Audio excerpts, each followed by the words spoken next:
Keep your radio dial right here. You're locked into the hottest news station on the planet. Hot 702.5 in FM sound. Blazing today's hip hop, R&B, and pop music. Keeping your radio on fire. Bringing you the hottest, realest, riskiest talk shows live 24/7 on hot7025fm.com. It's your main man 360 the Poet from the Morning Wood.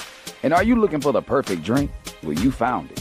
Mimosa Royale is the perfect combination of California sparkling white wine and natural juice that is both tasty and refreshing. No artificial colors or flavors, no sugar added, and it's gluten-free. As the world's first ready-to-drink mimosa, Mimosa Royale is perfect for any occasion, day or night. You no longer have to drink 12 of those seltzers just to get that perfect buzz. At 8% alcohol, Mimosa Royale is the perfect drink to party with. Offered in a variety of flavors and sizes, you are bound to find a Mimosa Royale that you'll love. We have berry, mango, apple, and orange, with more flavors to come. Mimosa Royale is the most award-winning flavored wine that serves in bottles or cans. You can find them online at drinkmimosa.com or find them at your local liquor store. Ask for it by name. Mimosa Royale.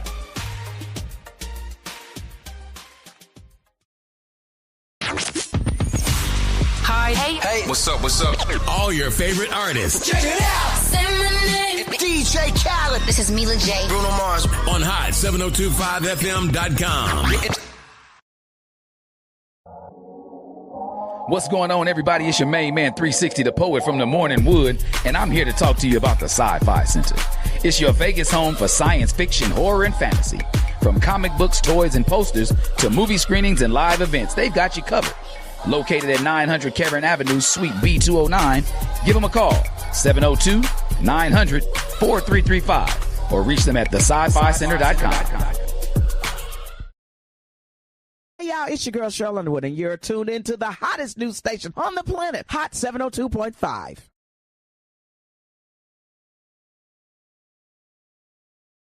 Yo, it's Tavon Greatness Patterson. Want to listen to Hot 702.5 on the go? Download the Hot 702.5 app on the Apple Store or Google Play Store if you got an Android like me. Let's get it.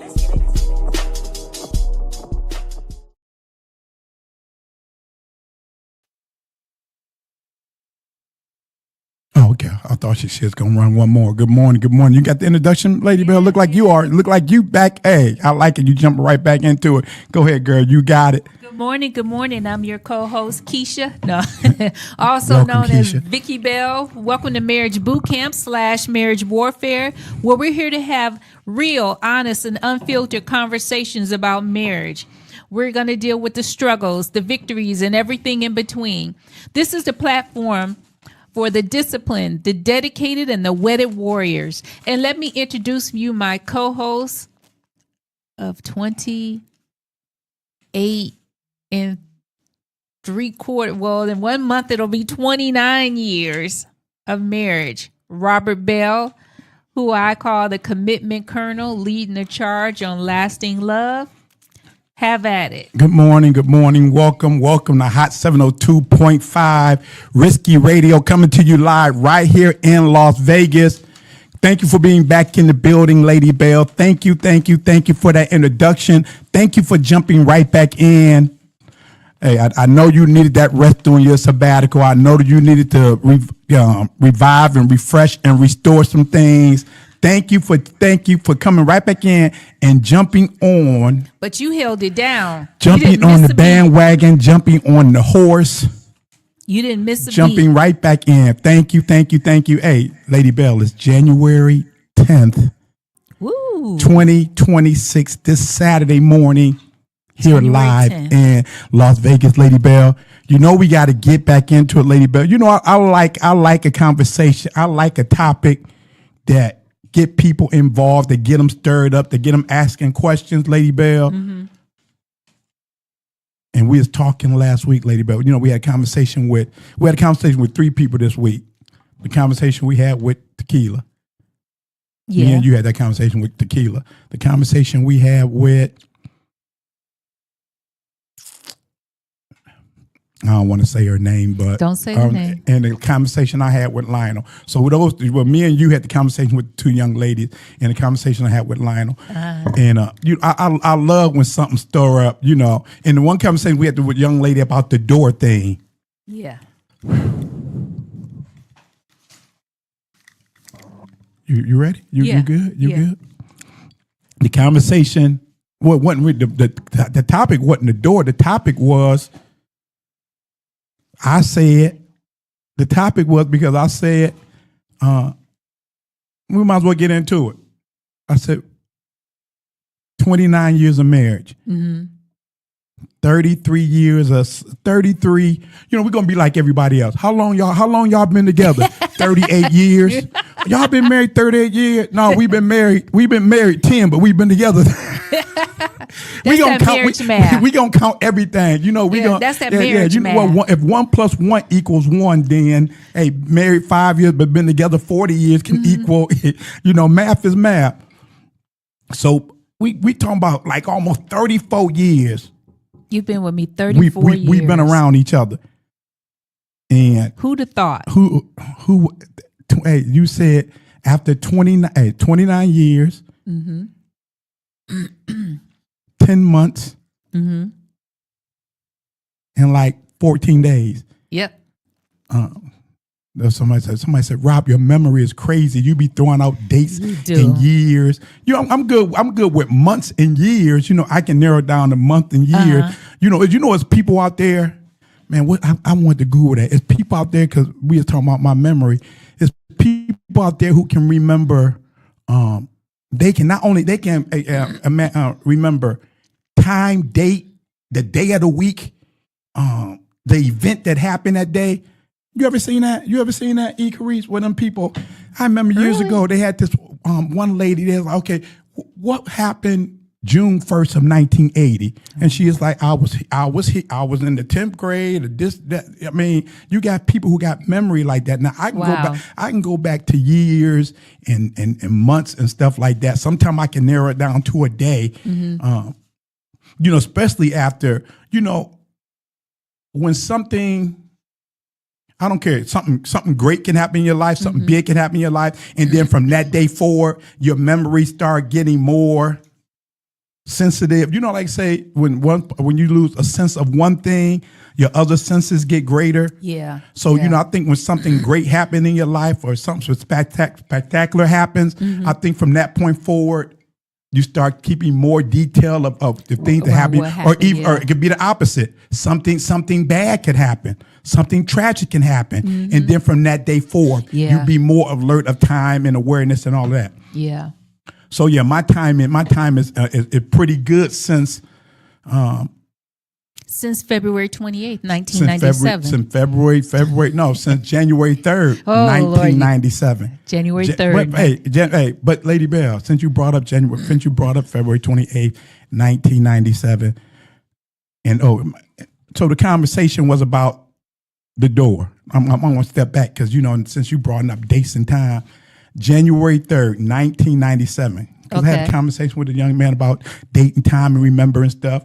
January 3rd, 1997, February 28th, 1997. Well, let's just those dates in particular. January 3rd, February 28th, February 14th. You said last week, you like this time. You enjoy this time of the year. You remember saying that? Yes, I do. Because you do. That's it.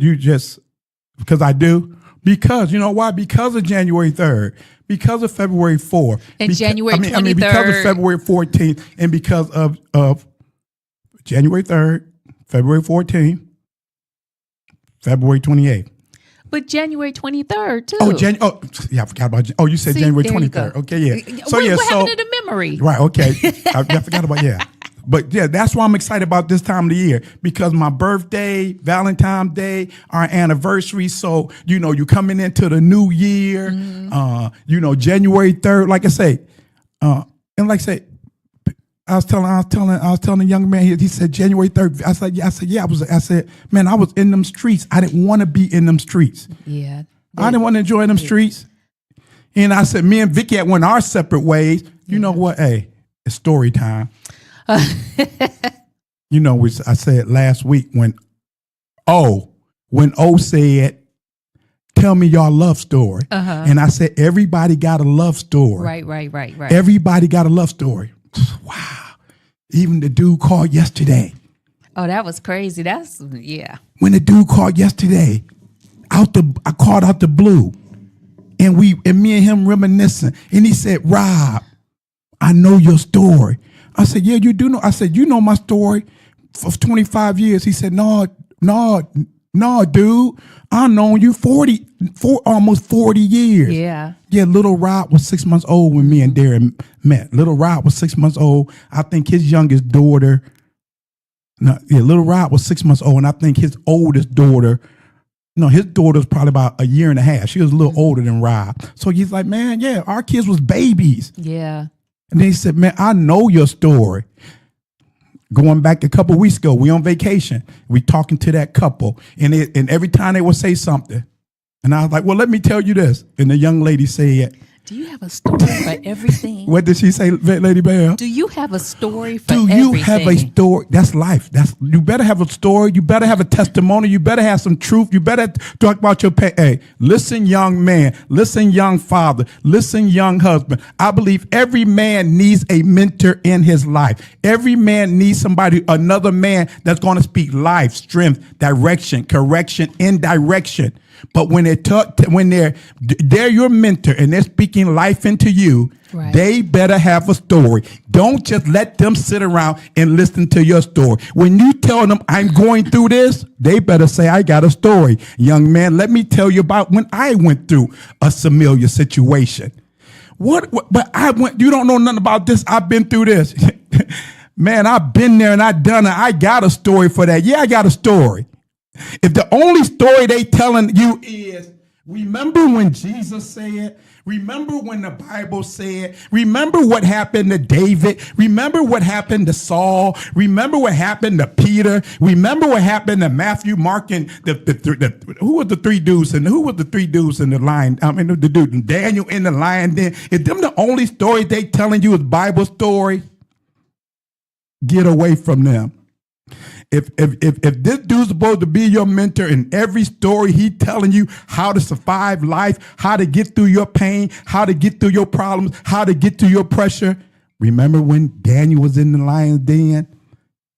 Remember Meshach, Shadrach, and Abednego? Mm-hmm. Remember Jonah? No, I don't want to hear that. I don't want to hear. What did we do in the summertime? Vacation Bible school. I already heard them stories. My grandmama been taking me to church since I was 8 years old. I know about Jonah. I know about Daniel in the lion den. I know about Shadrach, Meshach, and Abednego. I know about Judas who betrayed Jesus. No, I want to know this pain I'm going through now. I feel like I'm all by myself. And if you my mentor, tell me how you made it through. Don't tell me about Daniel in the lion den. I need to know about the den you was in. Mm-hmm. Maybe it was a den of iniquity. Boy, woo. Dude, should we talk about that? I ain't gonna talk about the den of iniquity. Let me stay focused. Later, the speaker there. It's all right, lady, but I'm gonna stay focused. We're gonna get back to them doors. But like I say, when somebody telling you their story, see, here we go. We talking about story. Got a new one for you, Carice. Netflix, His and Hers. You seen that yet? His and Hers. But you saw it? No, she ain't seen it yet. But if y'all ain't seen that Netflix story, His and Hers, the introduction is saying everybody has.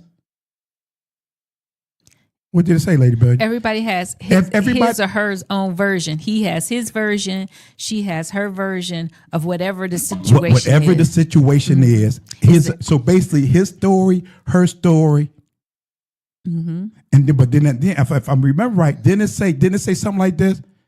His version, her version. Didn't it say something like so somebody's lying? Yeah, something like that. Somebody's lying. So, hey, yeah, when you're talking to somebody, listen, young man, if he's mentoring you and you going through something, he should have a story. Yeah, hey, been there, done that. Rob, you been through that? Yep. Rob, you done that? Yep.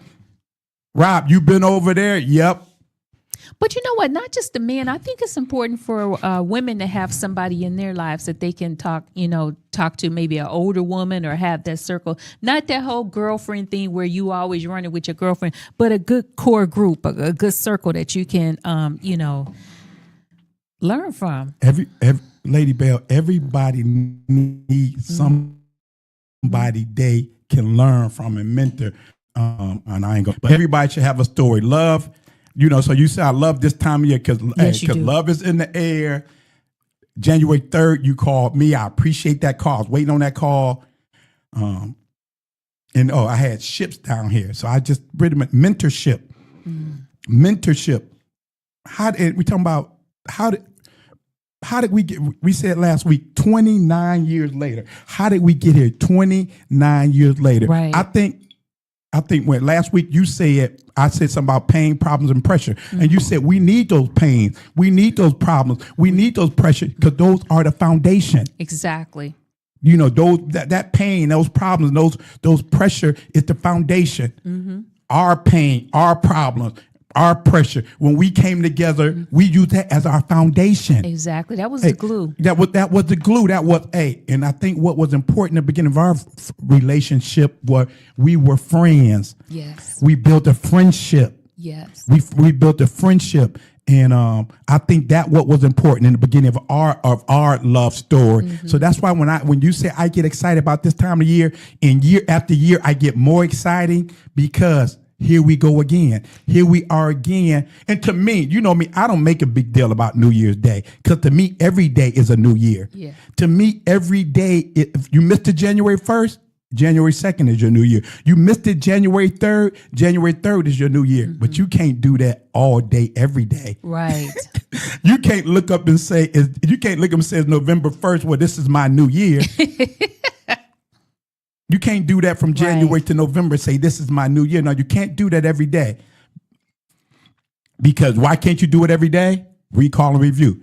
You got to have a plan.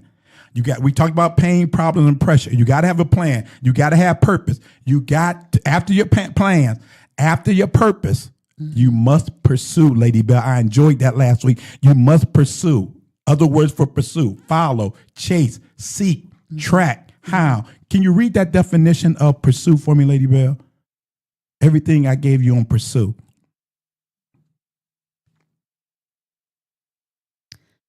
Okie dokie. We communicated a lot last Ain't Lady week. Bell looking good? Y'all look at that girl. Boy, hey. Looking good, girl. Pursue. Thank you. Pursue. Follow someone or something in order to catch or attack them. You had another definition too. The one I had you write down. I think it's right there, ain't it? That little paper. I got you. Thank you.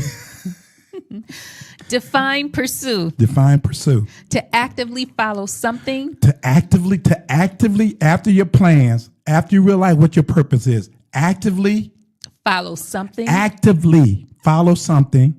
Go ahead. Whether to catch someone. Whether to catch someone.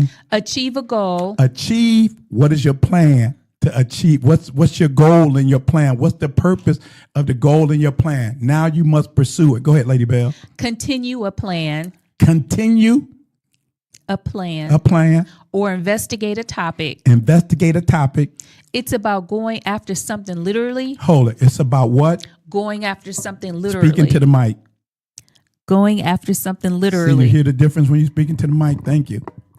After going something literally, after going after your plans, after you going after your purpose, to follow it, chase it, seek it, to track it, to hound it.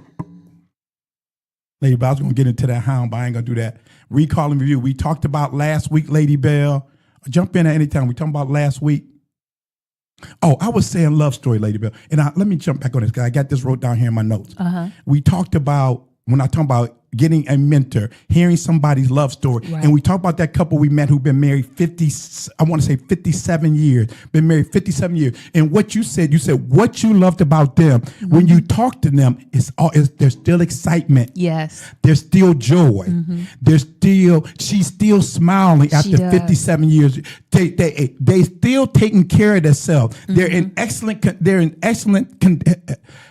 physically, from looking at them visually, they're nice and slim. They ain't overweight. No. They're not overweight. They're in good shape. Nice slim couple. She don't took care of herself. Mm-hmm. He don't took care of herself. Every time you see them, he's well groomed and dressed nice. Every time you see her, like Vicky say, she's always sharp and on point. Mm-hmm.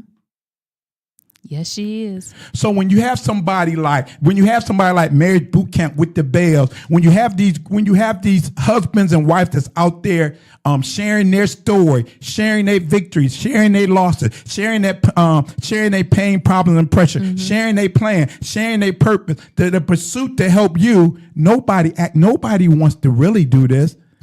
No. Hey, we could be at home in bed. We could be at home chilling. We don't have to be out here and be a target.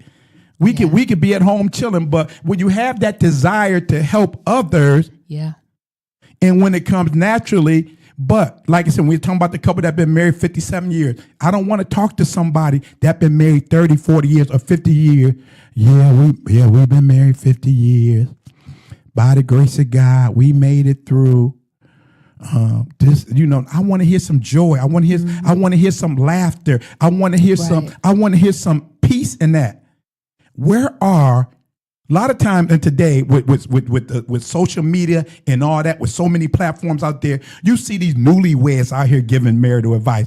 You see people who've been married 3-4 years out here giving advice. They're just scratching the surface. Mm-hmm. They don't really understand. I'm talking about a newlywed couple, right? Not like me and you, two divorcees who had an ideal of what marriage was and how can we do it better this time. Right. I'm talking about when you got these newlyweds who've been married 2 or 3 years and they try, you might be able to get another young couple who've been married 2 or 3 years, some advice, but I was in the service, but I didn't go to war. Mm. When I was talking to that dude the other day who went to war, I served 3 trips or 4 trips to Iraq. Mm-hmm. Hey, I was in the service, but I ain't see no wartime. Mm-hmm. I wasn't boots on the ground. Mm-hmm. So where are my senior people that been married 40 years that's out here giving advice, that's telling their story? Where are my seasoned?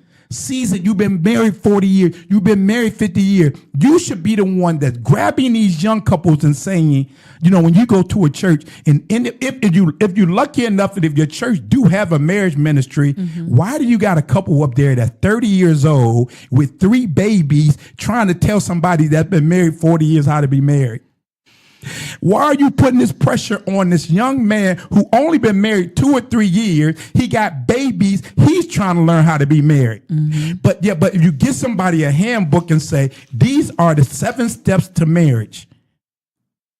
When you give somebody a manual and they go to 2 Corinthians, 1 Corinthians 13, love is kind, love is patient. Mm-hmm. Anybody can do that. Mm-hmm. But you have to live it. But when I don't lived it for 29 years, is love always kind? Is love always patient? Mm-hmm. Is love really unconditional? Mm-hmm. You did that and you said this and you went there. Mm-hmm. Mm-hmm. Is love really always unconditional? So if I'm just reading a strip, I can sit up there and tell you this. Right. I can sit up there and tell you, even more when you got single people. Mm-hmm.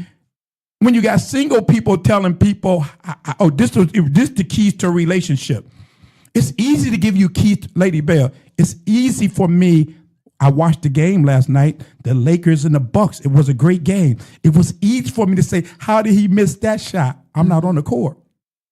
How did he miss that layup? I'm not on the court. Mm-hmm. Why didn't he make that pass? He didn't see that. I'm not on the court. Mm-hmm.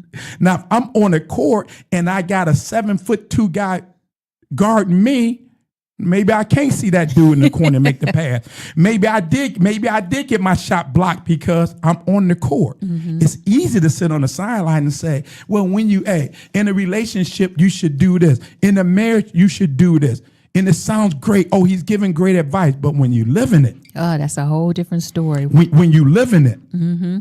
I can say, how did the Baltimore Ravens, how did that punter miss that field goal? Mm-hmm. I wasn't on the field. I wasn't under that pressure. If I make this field goal, we're going to the playoff. Mm-hmm. If I miss, we're going home. The pressure. Mm-hmm. And we just talking about the pressure he's dealing with right there on the field. We don't know what's going on at home. That's right. So all the pressure, it's easy to say, oh, you just got to do it like this and do it like that. You don't live with her. All he got to do is, you don't live with him. Mm-hmm. That's easy. So where are my seasoned people where are my seniors at? You Lady Bell, I always believe that we talked about young husbands. I mean, younger men getting mentors, younger women getting mentors. Also, couples should have mentors. You should have a couple in your life that's going to speak life. They're going to speak peace. They're going to speak joy. That's going to speak. Continue to pursue each other, Lady Bell. And you know what? It's all right to have multiple couples. You may lean on one couple for one issue or, glean to them for, one situation, but then you admire another couple for something else. So it's good to have, it's okay to have multiple people around you. What's your expertise of marriage? Some people, one couple expertise might be teaching younger couples how to handle their finances, mm-hmm. how to work together with their finances. Another couple expertise might be they might have had death in the family, mm-hmm. a loss of a child. Mm-hmm. We don't have situations like that where people come to us and say, "Hey, we don't have the death of a child." I can't talk you through that. I can't walk you through that. But I know some couples who have lost children. Exactly. I can direct you to them. They would love to talk to you. They would love to mentor you. They would love to help you. And when you're looking for a mentor or a marriage mentor, I want you to look for somebody where you see actually the fruit or progress or accomplishments in their marriage, where you see growth, where you see development, where you see the two have become one. I want you to look for a couple that has integrity, a couple that you feel safe with. I don't want you to go to just, anybody that might not keep your secrets or, where it might not be a good fit for you, because and Robert has said this in the past, just because they've been married 30, 40, 50 years doesn't mean that they're a happy couple, or they'll mean that they're in a good place where they can nurture you and help and develop your marriage. So I want you to look for different qualities in that marriage so that your marriage can grow and develop. And when you say, when you say look for these things, Lady Bell, and you say, when you hear us say a happy couple or a loving couple or a peaceful couple or this and that, when you hear happy, when you say loving, if you hear somebody say she got a good husband, hear somebody say they got a good wife, when you hear happy, don't mean perfect. No, you're not gonna find no perfect couple. But like I say, when Vicky said, when you're looking for these couples, you got to get to know them and see when we start getting to know people, when you know is intimacy. Know is when you sit down and talk to people and they start peeling off the layers. When they take off the church mask and you say, "Oh, I thought Brother Bell was like that." No, Brother Bell is just like you. I thought the Bells was like this. No, everybody got problem, pain, and pressure. Mm-hmm. But when you start building relationships and friendship, when you go from fellowship to relationship, then we start taking off the mask. Then we start pulling off the foundation and all of that stuff. We start pulling we take all that stuff and we see everybody for who they really are. And now when I talk to you, now you don't see this. You feel my heart. Right. You hear my pain. You hear my joy. You hear my frustration. You hear my celebration. Mm-hmm. Once you get to know that couple, exactly, like you say in the beginning, like you say, I understand what you're saying, Lady Bell. Yeah, you looking for that couple, and they look the part. Yeah, but I don't want them to end up with Sister Big Mouth, right? or that part, or the husband that's a pushover and all that. The husband that's a what? Pushover. The husband that's a pushover. That's a topic, Lady Bell. The husband that's a pushover. No, but I want them to look for certain qualities. Look for certain qualities. Hey. Okay, I'm gonna leave it at that. Right, I ain't gonna go there. Always, hey, when you say look for and always look for the results. We're doing a little bit of recall and view, Lady Bell, because I want to get back in that topic. Hey, we always say look for the results. Always home first. Now let's get back in. We're talking about opening doors, Lady Bell, and we're talking about. I was saying I'm not much of a door opener, and this, and that. And like I say, all the years, 33 years, 34 years of knowing you, being around you. And from day one, from February 28th, 1997, we started going to that church in June of 97, 98. It had to be 98. Yeah, 98, because we had moved to South Euclid. So from the moment we started going to that church. It wasn't 97? It was 98. Okay. We got married in 97. We moved to. We didn't go to church there. We didn't start there in that June, because I know we were looking for a church right away. You think we started in June of 97? Well, then what did we do for that year and a half? Yeah, because I know we was looking for a church. Sundays. Yeah, because we was looking for a church. Was it June of 97? Maybe it was June of 97. Yeah, okay, yeah, June of 97. Yeah, June, yeah, okay, yeah. I just don't recall us having a gap back then. Yeah, back then, yeah. And I can't think any other church we was going to. I think because we was looking and then we ended up there. Yeah. Auntie and uncles invited us there. We love you guys. They invited us there. We love you. But from that point forward, couples were always drawn to us, always wanted to hear our story, always came to us for advice. And at that time, 2 divorcees had only been married 7 to 8 months, but people always was drawn to us. So from that point forward, since that time, all the couples that we don't talk to, all the couples that we don't mentor, all the marriage seminars we don't been to. Yeah, we've been to a lot. If you ain't been to a marriage seminar, you've been married. You should at least try to get you in a marriage seminar, a marriage conference. If your church if your church have a marriage ministry, you need to be going to that marriage ministry and be a part of it. But like I say, do your homework. Yeah. Eat the meat and throw out the bones. Eat your meat and throw out the bone. So all these years, I have never sat down and had a conversation where I heard a woman complain where he don't open doors. Yeah. I have never, Lady Bell, in 30-some years, I ain't never heard a woman complain about he don't open doors. My friends but I have heard, we're getting into it, Lady Bell, about the opening of the thighs, about the opening of the legs. Lady Bell, people, I ain't never heard anybody it's a thing, it's a simple divorce that's called irreconcilable differences. I'm pretty sure if you go to any courthouse and pull records, I'm pretty sure door opening is not one of the irreconcilable differences, Lady Bell. So. But how many couples have we talked to that have, when the issue is sex, when the issue is she ain't opening up them legs, that she's not opening up them thighs, that is opening doors. To me, that's low hanging fruit. That's to me. If I'm pretty sure, if a wife say, "Honey, get the door for me," "Honey, do that." You ain't never been that type of girl. And you a girly girl, but you ain't never been that type of girl. You ain't that type of girl that stand at the door and wait for me to open it. I think the only door, Lady Bell, thought about this. And this might go a little right, a little left, but I thought about this. I know one door that you don't mind walking through that's always open. I ain't got to touch it. When you walk down that gangway and you getting ready to enter that plane, that door's always open. When you get off that door is always open. I'm pretty sure as long as you walking through that open door and that door's already open for you, I think you cool with that, girl.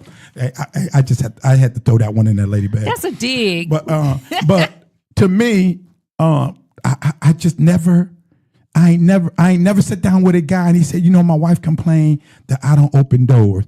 Yeah, you hear the little, we got to go back and forth about taking the garbage out. We got to go back and forth about fixing this. We got to go back and forth about fixing that. But I ain't never, and I don't think chivalry is dead. Most of my friends, they open doors. They do. Most of my friends, they open doors. You know, sometimes I'll be embarrassed, Lady Bell. You know how it is. We'll be out with our friends, and everybody, hey, true story, we'll be out with our friends. And we're walking back to, and everybody's leaving the restaurant. We walking to the car. And I'll start heading to open up Vicky's door. She's like, if you don't get on your side of the car and get your butt in the car, because you know because I don't hurt it. As much as I talk about marriage, much as I talk about love, much as I talk about treating your wife right, you think guys ain't touching me? Oh, you don't. Oh, I be seeing Lady Bell open doors. I see. If Vicky ain't tripping about me not opening doors, are you tripping? If I'm teaching every door for your wife. If I'm teaching that, you should open up every door for her. You should. Your wife shouldn't. My buddy said it's a cardinal rule. His wife do not touch door handles. Now, if I'm preaching that, don't let me catch your wife open the door. Don't let me catch your wife opening that car door. Now, if I'm preaching that, and now you see, and you never see me open the door, then you can come to me and say, you doing all that teaching about opening doors, and I be watching you. Because people be watching you. I'm telling you, people be watching you. Yeah. Me and Lady Bell, true story. Story time. True story. 2 years ago, the Cleveland Browns came to Vegas. Mm-hmm. Cleveland Browns came to Vegas. Me and Lady Bell, we at the Browns kickoff party. Yes. We dancing, we sitting there talking, laughing, just being us. So this young man comes up, he say, hey, how y'all doing? He speaks to us. We was like, hey. He says, good to see y'all. I said, good to see you. You know, just figure somebody from Cleveland we just didn't recognize. So then he go back and he sat down. So I say so me and Vicky, I was like, Vicky, do you know who he is? He was like, he looks familiar, but I'm not sure who he is. About an hour later, he come back over. He was like, y'all don't know who I am, do y'all? I said, you look familiar. So he was like, I was just sitting there watching y'all. Now keep in mind, this kid, I think, let's just say he's 40. So we talking about, he ain't seen us in 17 years. Mm-hmm. He was like, I was sitting there watching y'all. He was sitting there watching us. And we saw him sitting there watching us. And he was like, I didn't see him. He was like, it's good to see y'all the same people, or something like that, he said. Mm-hmm. He said, it's good to see y'all the same people. It's good to see, now keep in mind, when we knew him, he was married at the time.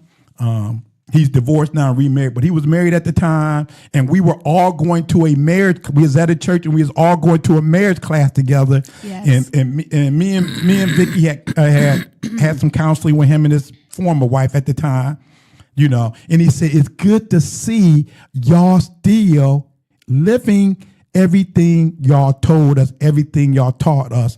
But the fact is, he sat there and watched. Mm-hmm. He sat there and watched. People are always looking. Rob, you didn't get that door. You didn't get that door from Miss Vicky. I don't know if we're going to have enough time to get into opening doors. I don't know. But yeah, we can jump into it, Lady Bell. But we talked last week, because we always got to do a recall and review, so I can't do this opening doors, opening legs. And we're talking about the key to opening up legs is getting to the 10 benefits of an orgasm. Why when we talk about 10 benefits of an orgasm, Lady Bell, that just give people the shakes, Lady Bell? Now, like I said, when we talk about people ain't complaining about that, but the 10 benefits of how healthy it is for both parties, how healthy it is for your marriage, how key that is to your marriage. How do you get to an orgasm? You got to have the before play.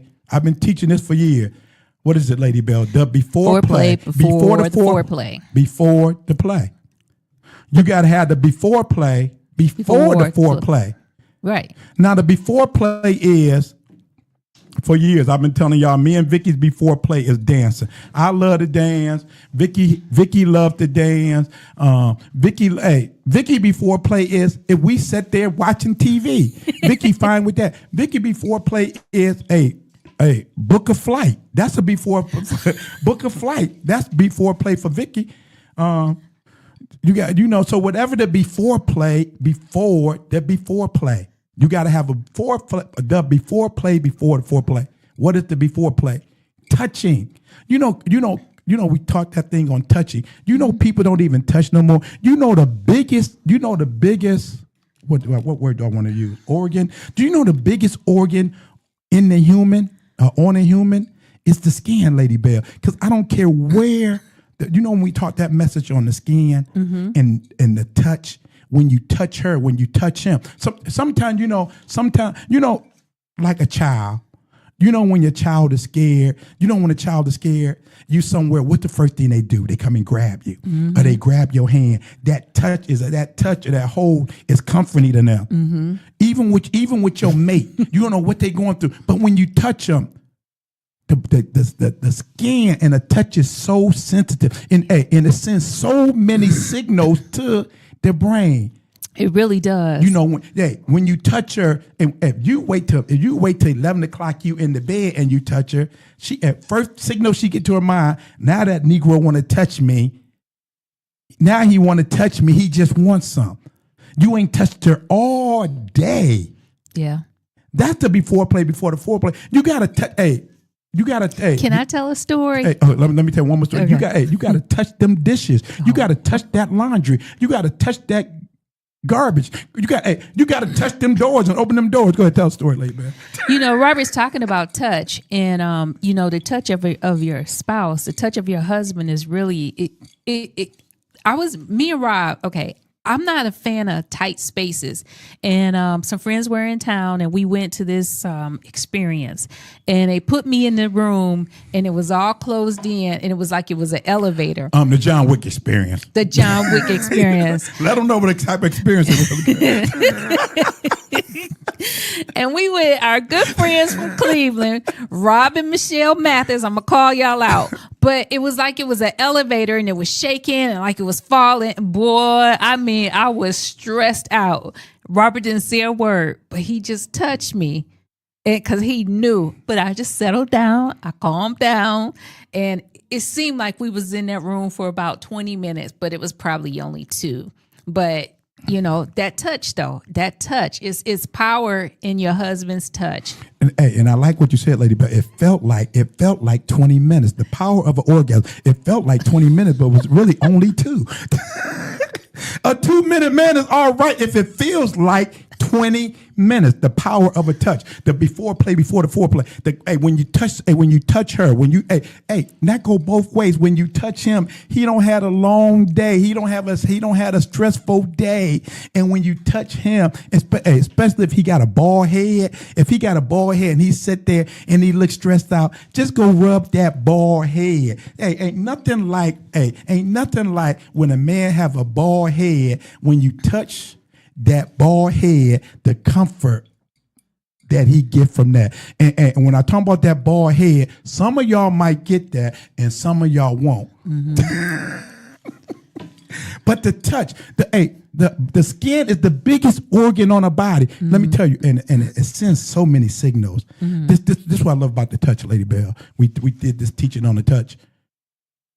I don't care where, and the skin is so sensitive and sending that signal so fast to your brain. I don't care where a mosquito bites you, you feel it. Yeah, you do. Now we got these new invisible mosquitoes. You don't feel them bite. You just feel the itch afterward. But I don't care where a mosquito bites you, boom, on your knee, on your back. That itch. Yeah. Can you get that itch on my back? No, to the left, to the right. Right there, the power of orgasm. When she say, right here, right there. No, she might say a little lower, a little higher. She might say that's not it. The power of an orgasm. The before the four. But you got to talk. You got to talk. You got to talk to that man. You got to correct him. You got to direct him. It's no different from driving. Before GPS and all that, even with GPS, we still get lost. But before GPS, a man is driving, act like and go around in circles. I know where I'm going. I know where he don't know where he going. He don't where he going. So you might have to direct him. The before the foreplay, giving the man some direction, giving him some guidance. Now maybe hey, let me say this part, Lady Bell. He might have known where he was going with Keisha, but you ain't with Keisha now. So now you got to show him how you like it, how you want it. You got, sometimes you got to have that tough conversation that before foreplay. Sit down, Tyrone. Slow down.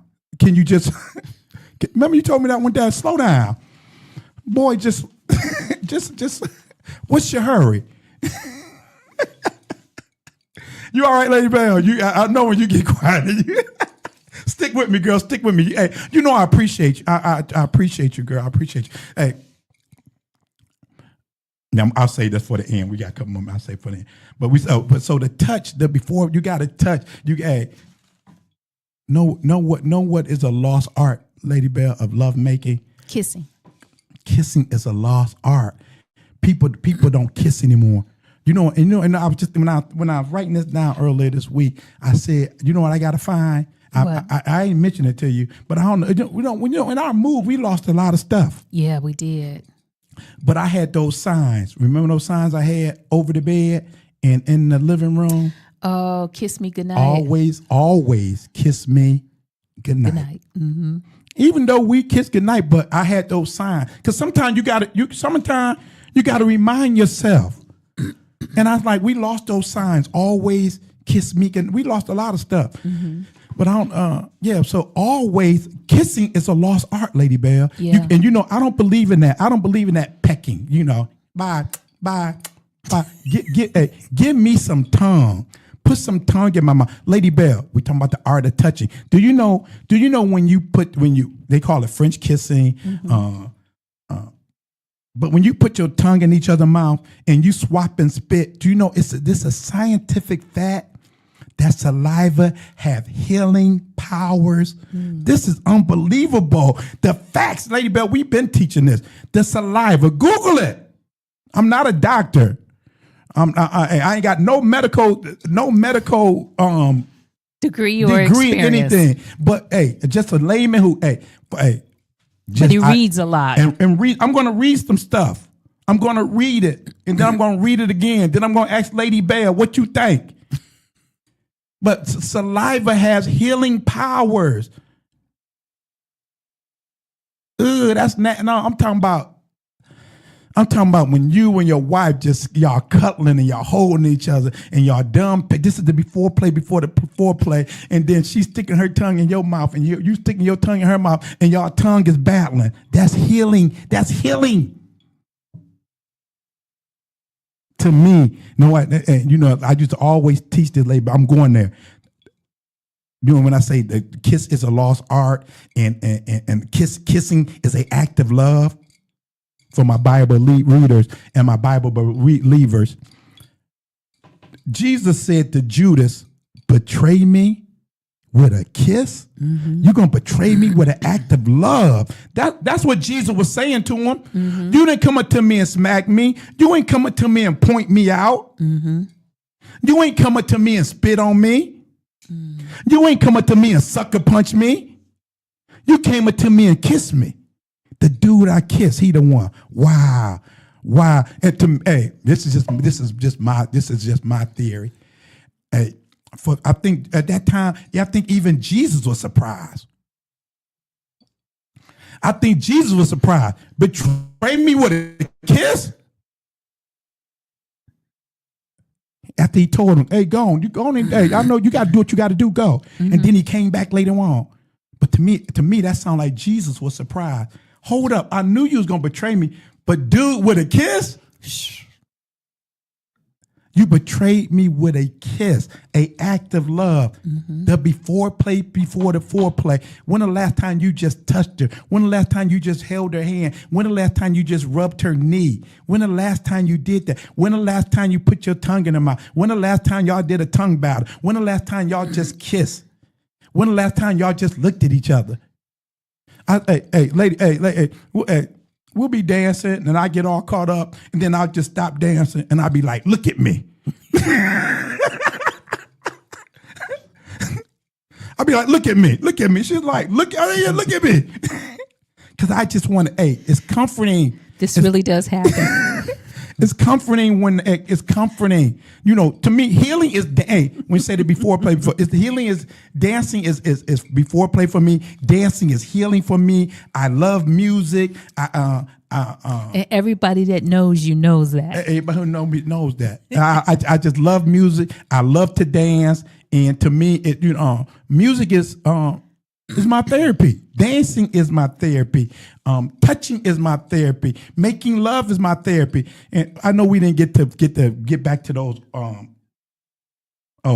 We got 3 minutes. I want to touch on one more thing, Lady Bell. Go ahead. We talking about the 10 benefits of orgasm. Mm-hmm. Before you get to orgasm, you got to be butt naked. You got to be butt naked. And the joy of having being an empty nester, the joy of being an empty nester is the butt naked life. How is y'all empty nesters and y'all ain't butt naked? You know the real deep people said, well, when Adam and Eve was in the garden, they was clothed with God's Shekinah glory until the fall. That's a lie.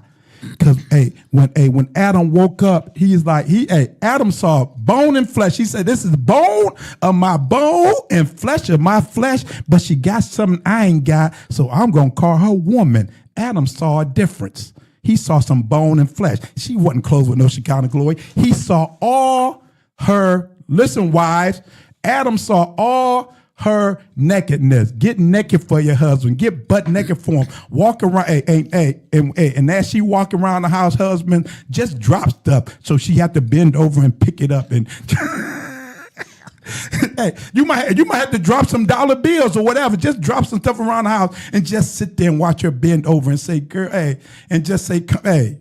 I'm trying to help y'all out. Love is in the air. We getting close to Valentine's Day. Yes. We getting close to this is love making season now. All season is love making season, but especially this time of the year. See, I don't believe in holiday sex. I don't believe in vacation sex. I don't believe in all that. I believe sex should be all the time. I believe in love making be all the time. Why? Because when you're making sex and having love, making love and all that stuff, 1 + 1 will always be 1. 2 is bigger, but it's always 1. 1,000, but 2 is 10,000. Everybody have a wonderful week. You know I am. You know Welcome I'm to Marriage Bootcamp with Vicky and Robert Bell on Hot 702.5 FM, Risky Radio.